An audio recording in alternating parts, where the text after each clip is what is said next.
Hello and welcome back to BeamNG.Drive.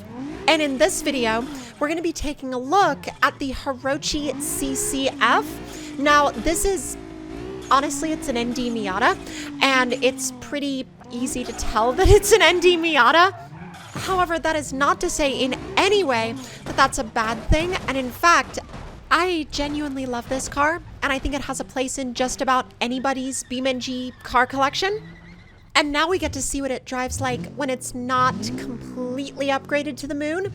Now, you could technically go even further with the build of this car, but to be honest, I don't know if you would want to, because it would probably get so uncontrollable that it just wouldn't be fun anymore. And if you do plan on picking up this car, I would honestly recommend spending some time in the street-tuned version before you go up to some of the gnarlier ones, because the street-tuned version is really, really, really fun to drive.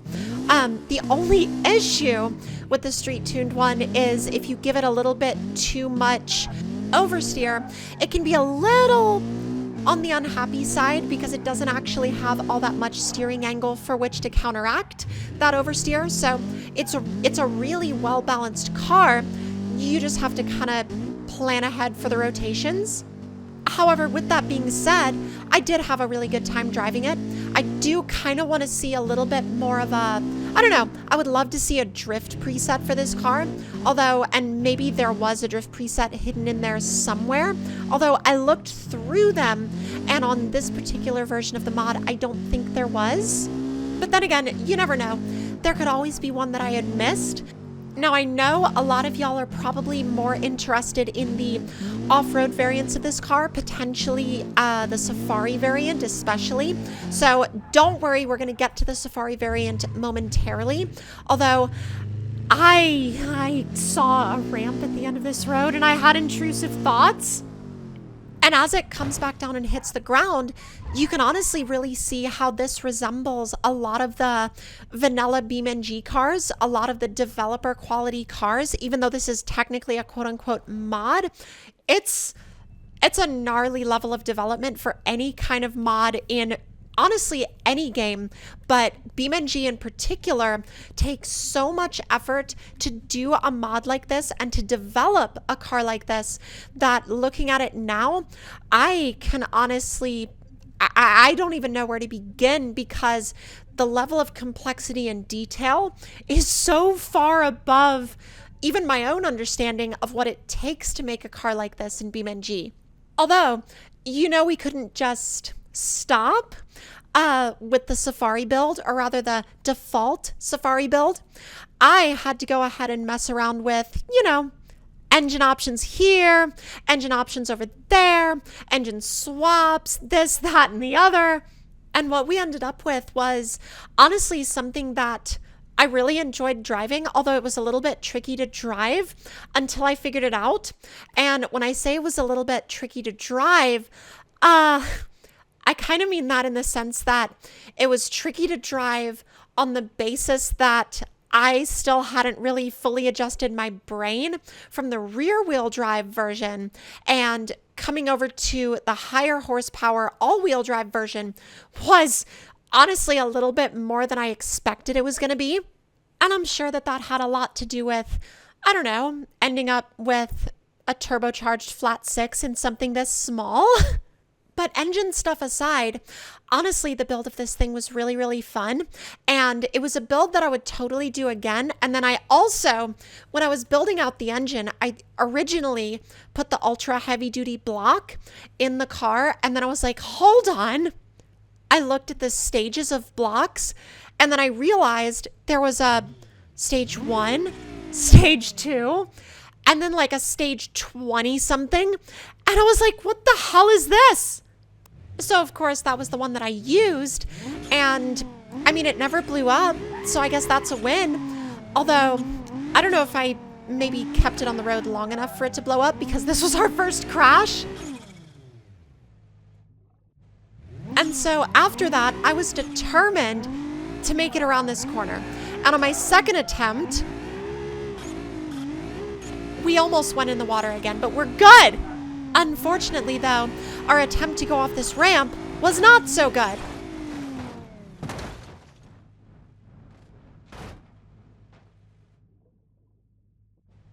However, for round 2, I think we're gonna get it. Or rather, this is what? Round 3? I don't even know anymore. Regardless of whatever round this is, the only thing left to do is to see what happens.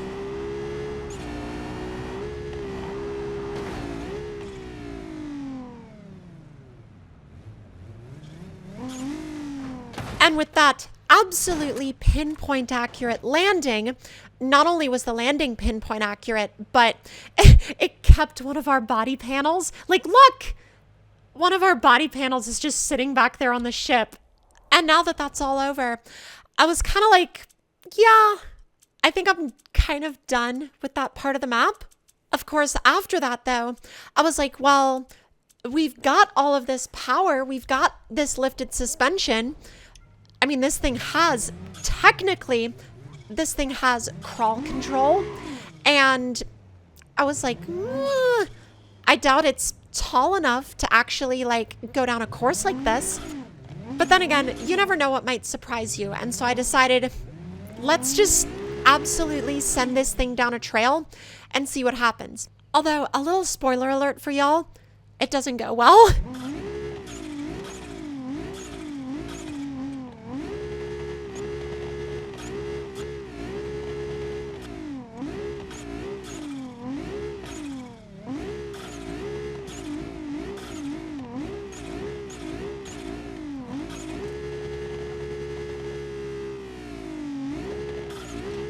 Honestly, what keeps happening is it's almost like the rocks are just refusing the car. They're like, no, this is not the trail for you, hun. You were not supposed to come down here. And eventually this all leads to a broken axle, which honestly, once you start breaking axles, that's kind of your signal that it's time to go. But I didn't listen.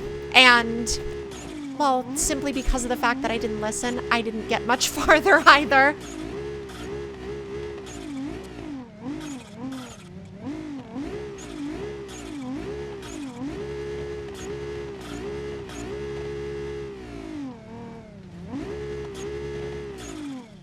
And once I ended up over here, I kind of was completely convinced that that was where this thing's road was going to end. And so with that, I was like, yeah, it's probably about time we switched areas, which then took us over to the observatory, which gives us this absolutely delightful donut circle, which I made complete and total use of.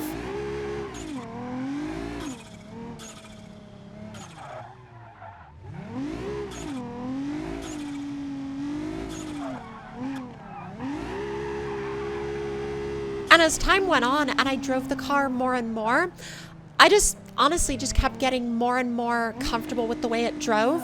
And I started to honestly enjoy it more, because initially I didn't really like the balance of the power split with the all-wheel drive. And then the more I drove it and the more I learned to kind of like, I don't know, just kind of feel out what the car liked and what the car actually preferred, then I was like, okay, so this thing is not only really, really fun to drive from just a general standpoint, but this Safari version is really good for exploration as long as you don't plan on doing any actual rock crawling. And it's also one of those cars that just kind of has that vibe that allows you to keep driving it as long as you genuinely want to. Like, you can just keep driving in this thing and time will just go by. It's got that vibe to where it makes you want to drive it more. I know that there are some vehicles in Beam that kind of have just a little bit of that element of, okay, yeah, I want to drive this for, I don't know, give or take a little while, but then eventually you're like, I don't want to drive this anymore. And some vehicles, that can happen pretty fast. But honestly, I could have kept on driving this thing even after I stopped recording.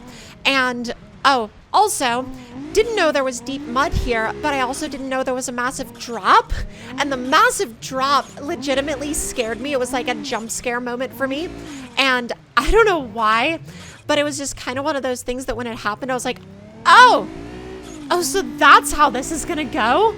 But let me know in the comments down below if you have tried this car, and if you have, let me know what your thoughts on it were, and if you enjoyed it, if you didn't enjoy it, if there was something you thought it was missing, or if you thought it was honestly just that good and it was a car that you kept going back to.